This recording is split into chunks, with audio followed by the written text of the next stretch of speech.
Hello, everyone. Welcome and good morning. I'm the Reverend William Levwood. My pronouns are he and him. I'm the minister here at the Unitarian Universalist Church of Accotink. As we begin our service, I invite you to silence your phones if you're in person. If you're at home, to close the other windows on your computer. Take a deep breath and center yourself for worship.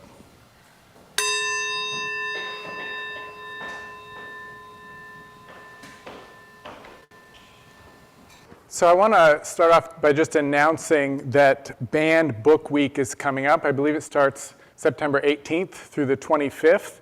I want to announce that because we've already started our Banned Book Club. It met in August and it meets this Tuesday again. So I want to encourage you to participate in that, if not this month, then in coming months.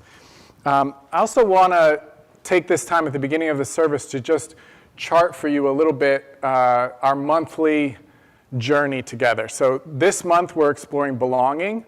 Last week we talked about what belonging asks of us, namely to be authentic and to be accepting of others' authenticity, and a special charge to us that this community has taken on through the feedback that you've given to the contract to call task force to grow your membership, to reach out and bring people into this community, because this is a community of belonging, a community where we can be our authentic selves, where we accept and embrace the whole person, and we want to offer that to others because it's such a wonderful gift. This Sunday, we're going to look at belonging and how it relates. We're going to zoom out a little bit and look at how belonging relates to place, to Burke, to the DC area, to the Chesapeake Bay watershed. And we're going to ask ourselves, what does it mean to belong to a place? And then next week, we'll zoom out even a little bit more, and we'll explore what it means to be earthlings, I guess we could say, and belong on this planet, and how we've become disconnected and how we can reconnect with that.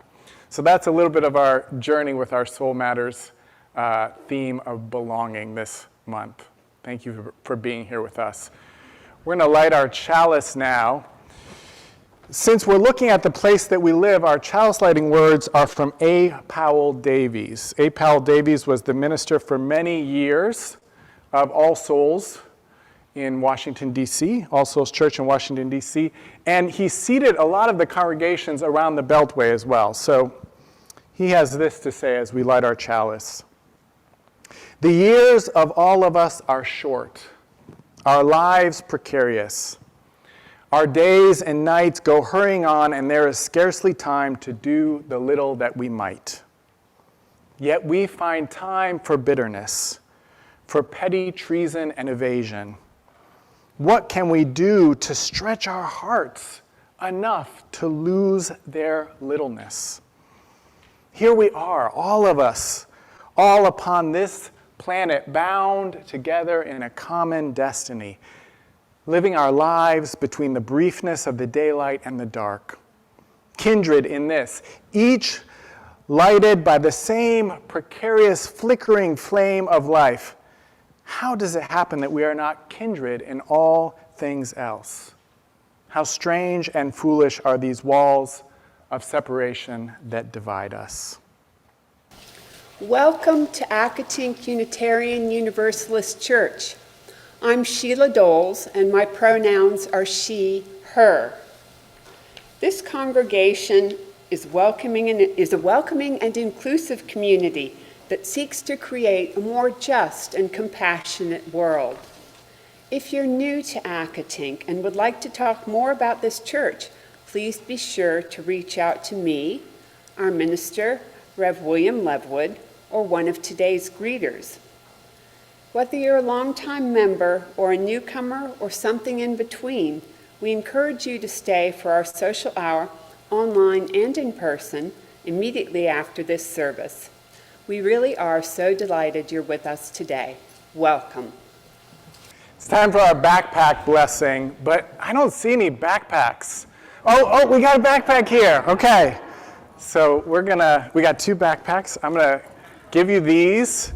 And we're going to bless these backpacks. Take these. You could have these. And we do purses. Anybody else? Oh, here's a backpack. And here's a bag. And we'll put these out at the end, and also I'm going to give them to Olivia to give to the children and youth. So this is a keychain that some of you might already have because we used it last year. But I know a lot of you weren't able to come. That's when the Delta variant was raging, so a lot of us didn't get our keychains. It was designed by myself and Allie Mills, so it's kind of a parting gift from Allie as well. It says that we are journeying together towards wholeness, and on the back it says, Accotink, UUs have got your back. Pack, because it's got a backpack, even though it doesn't say pack. So there's even a dad joke on there. So you are blessed with a dad joke. So may those keychains remind you that this community has your back, that together we're on a journey, and that we find our wholeness together, that each of us is somebody, and together we are one body, like it says in the song. So may that be the blessing for this morning for your backpacks and your bags, your briefcases, your suitcases, wherever you choose to put it. So now we're going to have our water communion, which is another blessing of our interdependence. Just as water cycles through our planet, changing form, supporting life, just as it flows through our own veins and circulates through our bodies in a very similar way as it does through the earth, we celebrate a water communion as our ingathering every fall. So you were invited to bring water, and we also have water up here. So these are the pouring vessels, and these are the pour into vessels. And I'm going to start us off. This was in the minister's office. I believe it's water from water communion 2 years ago, right? When would that be? Because we did pictures last year online. We didn't actually have physical water. So I'm going to start by pouring a little bit of this water because it's good to remember, particularly as we talk about watersheds, that the ecology, both natural and human, of our world is a result of what happened in the past, right? And that creates either a barren or a rich and abundant world for us now. So we add the water from last year to symbolize the abundance of this community. This is not just us joining our waters, but we're joining waters to all the people who came before us who made this congregation possible.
Cross that road.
Cohabitation by Art Goodtimes.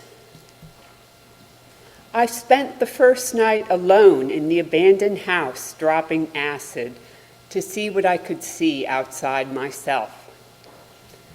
And I've spent the past 20 years inside this acre of irrigated wetlands learning its quandaries. How poplars, gnawed down to the roots by deer, grow stronger, survive the drought that kills the cherry tree.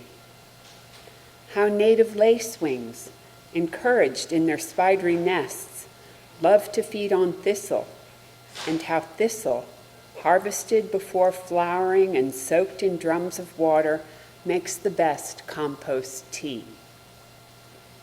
Each spring, each fall, the wind before the clouds, whipping at the roofs in gusts and ghastly turns, a neighbor crushed in her truck cab by a snapped cottonwood. I've learned the litany of locals who called this place home: Mex Snyder, Caroline Young, Ed and Grandma Foster. Planting rhubarb, tending goats, and now paid for twice, Cloud Acre's been mine to husband. Siberian elms, coyote willow, 49 varieties of heirloom spuds grown to seed, 2 small children, 2 grown children, and flocks of geese, red-winged blackbirds, the occasional great blue heron. Listening to this one place, its names, its moods, its whispers, has taught me more about Earth and its deepening wisdoms than any text. And that beautiful poem from Art Goodtimes, set in Colorado, he tells us that he's been listening to this one place, its names, its moods, its whispers, and that has taught him more about Earth and its deepening wisdoms than any text. And it makes me wonder, what does it mean to belong to a place? Whether it's a backyard, whether it's Cloud Acre, whether it's the Chesapeake Bay watershed that stretches across Virginia all the way to the West Virginia border, and then north through West Virginia and Maryland, continuing up through Pennsylvania and Delaware, stretching all the way to central New York State. How do we know we belong to a place? And how do we know we're caring for that place? Now, I've moved so many times in my life. I'd lived in 5 states by the time I was 4 years old. My family moving once a year as my father climbed the ladder within the VA hospital system, becoming chief of supply by the time we moved to Iron Mountain, Michigan. I've lived now in Missouri, Kansas, Arizona, South Dakota, Michigan, Nebraska, Maryland, Virginia, California, Virginia yet again, Colorado, California again, Massachusetts, North Carolina, Florida, and now Virginia once again. 18 moves and 13 states in all. Of all these places, I wonder, where have I experienced belonging? I have almost no memories of those first 5 states. I'm told I hugged a cactus at age 2 on our second day in Arizona, but thankfully, I don't have any memory of that painful introduction to the arid desert ecology of Arizona. My first memory is in Sioux Falls, South Dakota, running home from a neighbor's house to tell my parents my sister had caught her fingers in the screen door. My first home, though, the first place I felt a sense of belonging, was the Upper Peninsula of Michigan. I have fond memories of that small town with its one movie theater, the YMCA swim team, the snow, the red brick schoolhouse, the snow, the woods across from my house, warming myself in the mornings by lying down on the floor by the heating grate before rushing out to catch the school bus, the snow. I felt held, both by that small town community and by that snowy landscape, by the woods and by the community at the Y. After moving, as I said, every year for the first 4 years of my life, I lived in Iron Mountain, Michigan for the next 6.5 years. Felt like my whole life. And for most of my life since then, I've considered that my hometown, the Upper Peninsula, my home place, even though I haven't been back there in 35 years now. It wasn't until recently, when I was living in Tallahassee, Florida, a truly beautiful place, a place that I loved, though I would also have to admit to you that it never stopped feeling alien. I mean, really alien, with its swamps and egrets, its live oaks draped in Spanish moss, the humidity, the heat, the hurricanes, the heat. I should have put in here the heat 4 times like I did with the snow, because there's no fall there and only an eye blink of spring, and then hellfire hot summers that last at least half the year. The other half is a heaven of warm and cool days, rising and cresting like ocean waves. So it wasn't until I lived in Tallahassee, Florida, until I was participating in a UUA anti-racism curriculum, that I realized how much I've been shaped by this place, this DC, Maryland, Virginia ecosystem. I lived in the DMV for both high school and college, formative years in any life. And I realized in Tallahassee how profoundly I've been formed by DC and its surroundings. Philosopher Enrique Salmon asks, when and how do we know we have connected to a place? When we are as much a part of it as it is a part of us.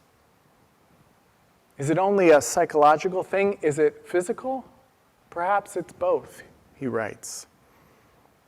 Salmon is a member of the Raramuri people of the Sierra Madre of Chihuahua, Mexico.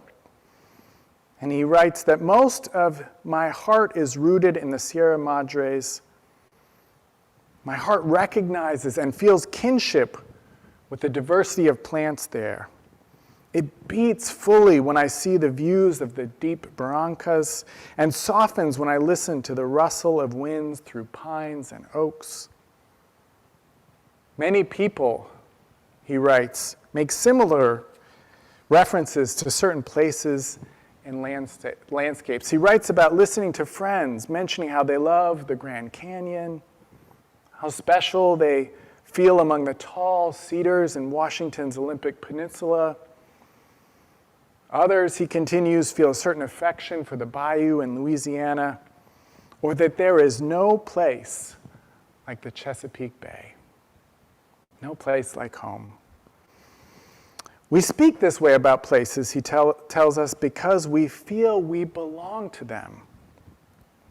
Perhaps it's the scents and smells or the feel of the air a place stirs that stirs in us an internal, primal desire to embrace a landscape, a need to embody a habitat as part of our being.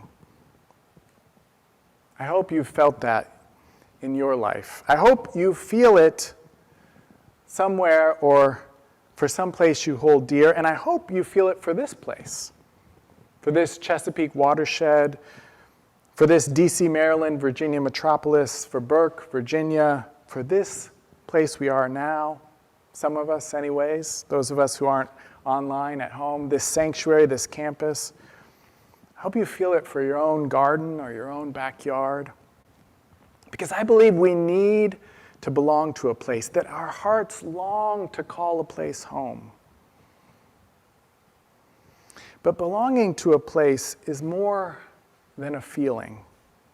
It comes with responsibility, a responsibility to care for that place, which brings me back to that question I asked a little bit earlier. How do we know when we're caring for a place? So John Hausdorfer, inspired by the indigenous wisdom of Anishinaabe leader Michael Dahl, who was speaking about being a good ancestor as caring for the wild rice that has sustained his people, the white earth Anishinaabe of Minnesota for generations. John Hausdorfer asked us to entertain the question, what is our rice? What is your rice? Dahl knows the ecology of the place he loves, the place his heart calls home. He knows it's healthy and thriving if the wild rice is abundant and plentiful. In that place, in Minnesota, for the people to thrive, the wild rice needs to thrive.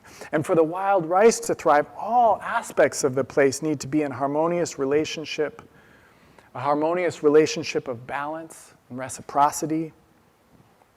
For Hausdorfer, who lives in Colorado, his rice is snowpack. In the place his heart calls home, the Rockies of Colorado, for the people to thrive, there needs to be snowpack on the mountains. And for there to be snowpack on the mountains, all aspects of that place need to be in a harmonious relationship of balance and reciprocity. So here, in the DC area, here in the Chesapeake Bay watershed, here in Burke, Virginia, what is our rice? If you look up keystone species for the Chesapeake Bay watershed, you'll find mention of oysters, blue crab, and beavers. Blue crab are important to the Chesapeake Bay because they're both predator and prey.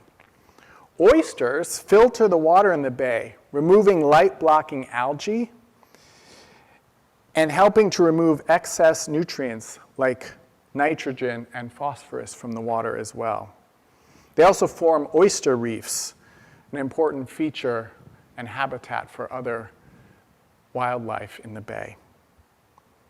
Beavers, their dams that they build trap sediment. They also process nutrients and create lush wetland and floodplain habitats that also filters the water and also provides an incredibly diverse habitat for wildlife.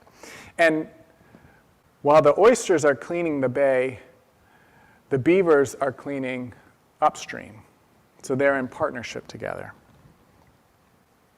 So these might be the answers that an ecologist would point you to in answer to Hausdorfer's question, what is our rice?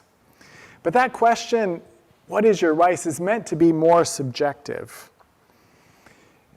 Hausdorfer offers that because the climate crisis is so overwhelming and so complex, we can't pay attention to everything. So he advises us to find your rice. That one thing that you pay attention to, that you commit to making sure is healthy in the place that you live, knowing that it's interconnected with all the other parts of the ecosystem. So you're going to have to care for the whole thing if you care for that one species. So it doesn't have to be beavers or oysters. It could be the Canada geese, whose migration brings them here in the fall, or the monarch butterflies that perhaps you've planted milkweed for in your yard or garden. It could be a particular songbird or the health of the red fox population here in Fairfax County. One thing that we can all do is to support native plant species like we do here at AUUC with our Nearly Native Garden.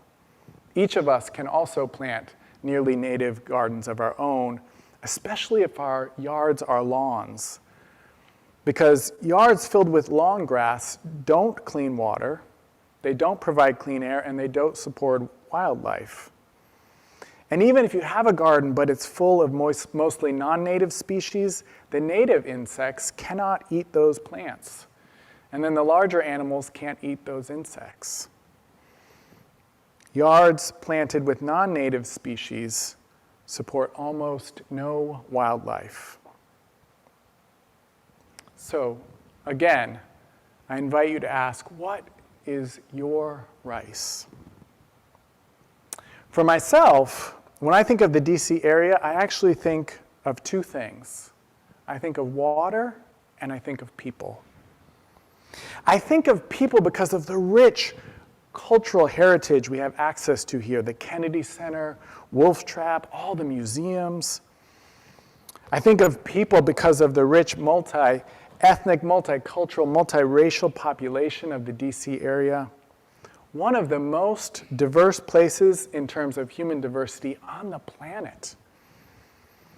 The DC area is also one of the most LGBTQ+ friendly places on the planet as well. These are the things that I realized when I was living in Tallahassee. The ways that these parts of the DC ecology formed me as a person. That there are very few places on earth where I would have had the exposure to such a rich variety of dance and theater and music. I realized that's the reason I listen to and love such a wide variety of music, from Molly and Cora to John Cage to DC's own go-go music, house music, and hip-hop. I was still in high school when I attended a live performance by South African musicians and ambassadors Hugh Masekela and Miriam Makeba at the Kennedy Center. That wouldn't have happened in Lincoln, Nebraska, or Leavenworth, Kansas, other places I lived. There are also very few places on earth where I would have been immersed in that multi-ethnic, multicultural, multiracial human habitat, one in which my high school friends were Japanese, Korean American, Filipina and Hondureña, East African and African American. There are very few places on earth where I would have felt so comfortable thwarting gender norms. Few places where a high school friend could tell me, as a high school friend did, that those other folks in the high school who didn't know me as well wondered if I was gay. And I didn't feel the need to correct that perception because it came with little to no negative social consequences, because not only did I as an individual accept and celebrate diverse expressions of gender and sexuality, I was immersed in a culture that accepted and celebrated diverse expressions of gender and sexuality. That's not true in so many places. Now, I don't want to paint too rosy a picture of the DC area. As Dakota writer Diane Wilson points out, in order to understand the place where we live, we need to know its story, its history. And Washington, D.C. exists. It exists. The reason it exists at all is that it was created to be our nation's capital, created out of largely uninhabited and unremarkable marshland for one reason and one reason only, because of slavery. Our nation's capital had been in New York. It spent a decade in Philadelphia while D.C. was created. And then our capital was brought here because it was southern enough that slaveholding politicians like George Washington and James Madison and Thomas Jefferson, could have enslaved people with them in the capital so that they could continue to live as they were accustomed to while they worked on legislation and attended to the affairs of the burgeoning nation state of the United States of America. Frederick Douglass lamented this with great sorrow as one of the greatest mistakes made by the founding fathers. A mistake, he believed, that contained the seeds of civil war and disunion. He elaborated that our nation's capital was sandwiched between two of the oldest slave states, each of which was a nursery and a hotbed of slavery, surrounded by a people accustomed to look upon the youthful members of a colored man's family as part of the annual crop for the market, pervaded by the manners, morals, politics, and religion peculiar to the slaveholding community. The inhabitants of the nation's capital were, from first to last, frantically and fanatically sectional. He contended that it was Southern in all its sympathies and national in name only. Nowadays, we don't necessarily think of Washington, D.C. as being Southern, but that's its heritage. Laura Savoy, whose ancestral roots on her father's side include African Americans who lived in Washington, D.C. for generations, notes that at the turn of the 19th century, African Americans accounted for roughly a quarter to a third of the capital's population, with those enslaved outnumbering the free 5-1. African Americans literally built much of the Capitol building, the President's house, and a lot more of the city. And as they did all over this nation, despite oppression, African American Washingtonians not only built the capital city's physical infrastructure, they also built a vibrant and thriving Black community and local Black culture. So much so that D.C. would eventually be given the moniker Chocolate City. Any Parliament Funkadelic fans in the... There's another way that people are crucial in D.C., and it's simple. It's just that there's so many of us, packed so densely together in a small space. So bringing us back to the effect we have on the ecology, and bringing us back to water, when there's a lot of people, there's a lot of pavement. And when there's a lot of pavement, it doesn't soak up any of that life spirit from the water. It just runs quickly off.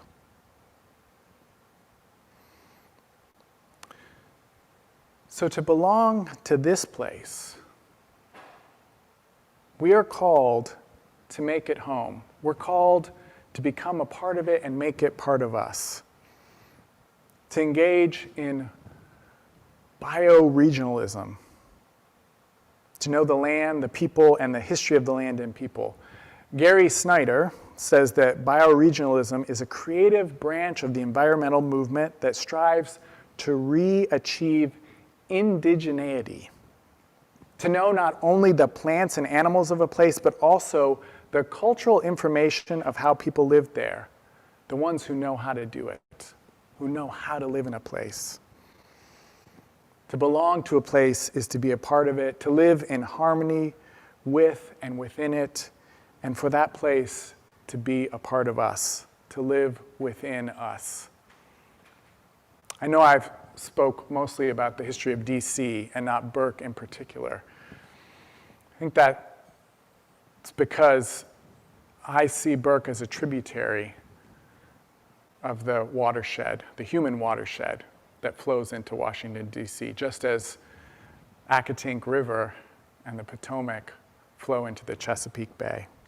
So may we learn to belong and to care for this place so that we can call it home. May it be so, and may we be among those who make it so. Amen, amen, amen, and blessed be. Though we extinguish our chalice flame, we carry within us what we kindled. The light of inspiration, the warmth of compassion, the fire of commitment. May we bring these gifts into our lives and share them radiantly out into the world. I invite you to join me now in our community blessing with these words of David Bumbaugh. This church is dedicated to the proposition that behind all our differences and beneath all our diversity, there is a unity that makes us one and binds us forever together in spite of time, death, and the space between the stars. We pause now in silent witness to that unity.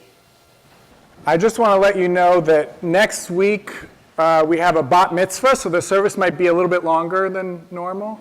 Just kidding. I feel like my years as a preschool teacher at a synagogue are affecting the length of the service. So actually next week I promise to hit the hour mark. Yeah, but it was good. It was really good. Good. It was really good. Good.